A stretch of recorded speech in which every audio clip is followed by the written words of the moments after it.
വിളിക്കു യോഗ്യരേ, വിളിച്ചവന്റെ സന്നിധി നിന്നും മാറല്ലേ.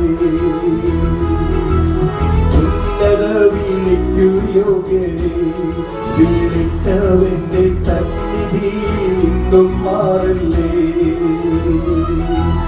മന്ദിരത്തിൽ നിന്നെ ഓർത്തു ഉന്നതം വെടിഞ്ഞു വന്ന, മന്ദിരത്തിൽ നിന്നെ ഓർത്തു ഉന്നതം വെടിഞ്ഞു വന്ന നന്ദനെന്റെ വന്ധ്യവാദം എന്നും ഒന്നായി വന്നിച്ചിടാം. നന്ദനെന്റെ വന്ധ്യവാദം എന്നും ഒന്നായി വന്നിച്ചിടാം. വീണ്ടെടുക്കപ്പെട്ട കൂട്ടമേ, വേഗമുണർത്തും രക്ഷകന്റെ വേല ചെയ്യുവിൻ.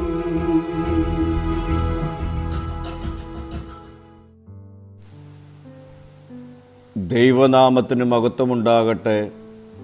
ഇന്നത്തെ പ്രഭാത ധ്യാനത്തിനായി 50-ാം സങ്കീർത്തനം 15-ാം വാക്യം.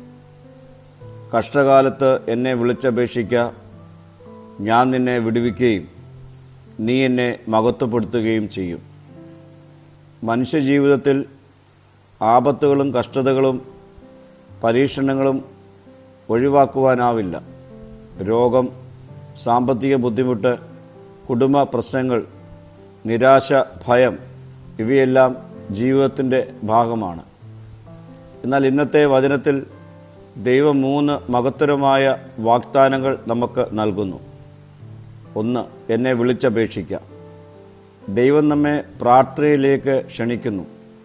പ്രശ്നങ്ങൾ വരുമ്പോൾ നാം പലപ്പോഴും ചുറ്റുപാടുകളിലേക്കും മനുഷ്യരിലേക്കും നോക്കും.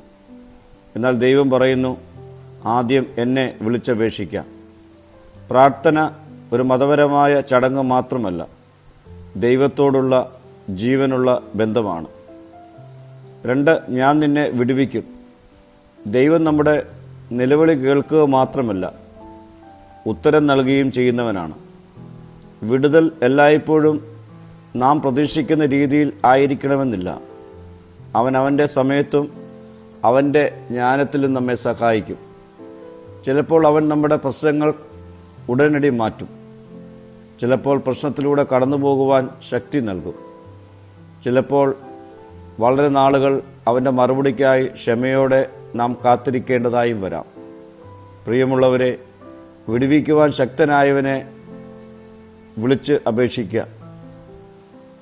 അവൻ നമ്മെ ശക്തീകരിക്കുകയും വിടുവിക്കുകയും ചെയ്യും. 3, നീ എന്നെ മഹത്വപ്പെടുത്തും. ദൈവത്തിൻ്റെ സഹായം അനുഭവിച്ചവർ അവനെ മഹത്വപ്പെടുത്താതെ ഇരിക്കുവാനാവില്ല. നമ്മുടെ സാക്ഷ്യം മറ്റുള്ളവർക്ക് പ്രത്യാശ നൽകുന്നതാണ്. ദൈവം നമ്മുടെ ജീവിതത്തിൽ പ്രവർത്തിക്കുമ്പോൾ അവൻ്റെ നാമം മഹത്വപ്പെടുന്നു. പ്രിയമുള്ളവരെ, നിന്റെ കഷ്ടത ഒരവസാനമല്ല. നിന്റെ പ്രതിസന്ധിയിൽ നീ ദൈവത്തോടടുത്ത് വന്ന് നിലവിളിച്ചാട്ടെ. അവൻ കേൾക്കും, ഉത്തരമരുളും.